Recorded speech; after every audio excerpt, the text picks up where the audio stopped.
Good morning, everyone. Shabbat Shalom and Rosh Chodesh Tov. Today is the last day on the Jewish calendar. That's right.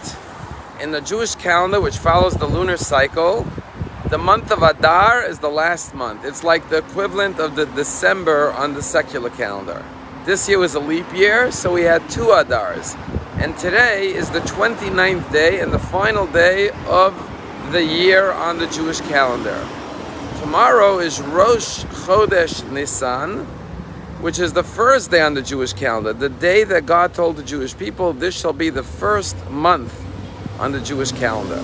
And the reason we celebrate the first day of the new calendar is because the minute the Jewish people were given the commandment to count their time, that marks the beginning of their freedom.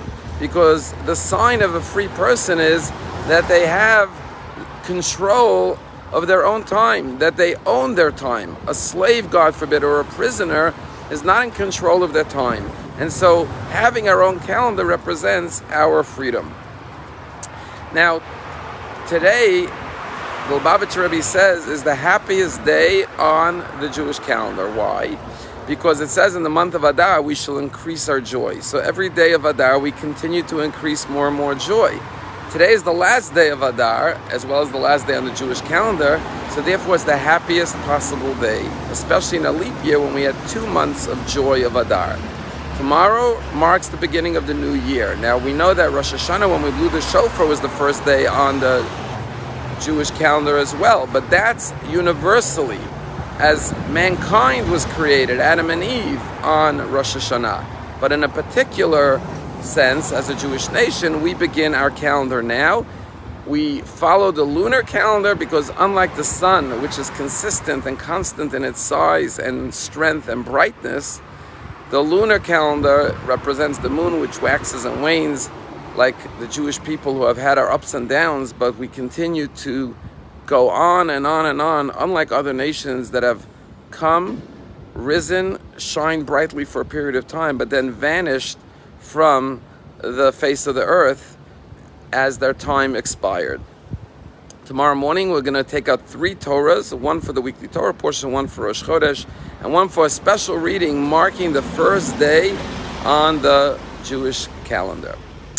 But what's very interesting is that today is the last day of the Jewish calendar. Tomorrow's the beginning.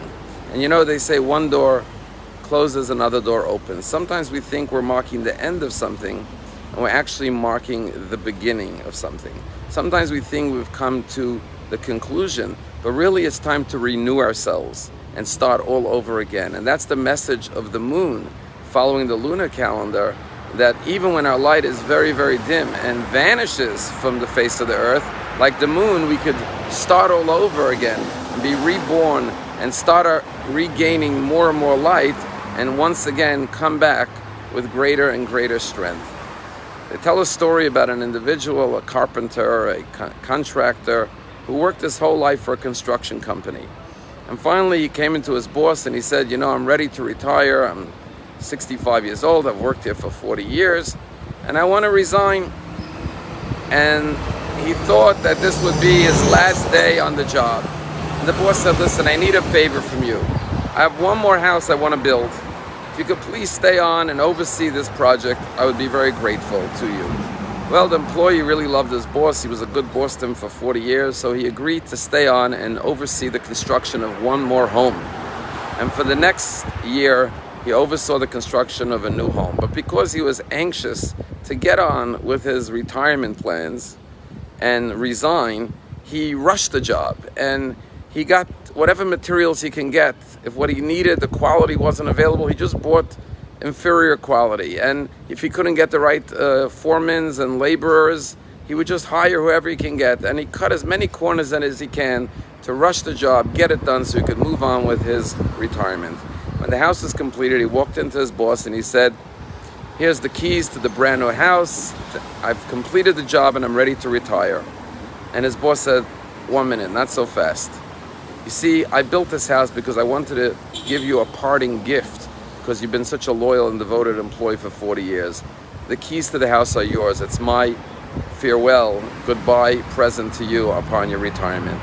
And suddenly he realized that all those corners he cut, all the inferior laborers and materials he used, was the home he was actually building for himself, unbeknownst to him.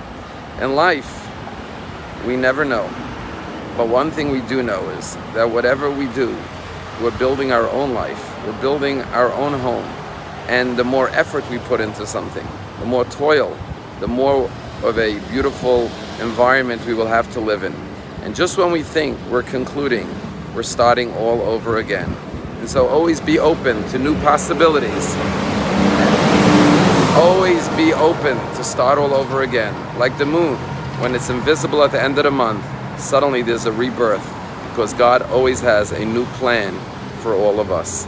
Have a Shabbat Shalom and a good month, Chodesh Tov.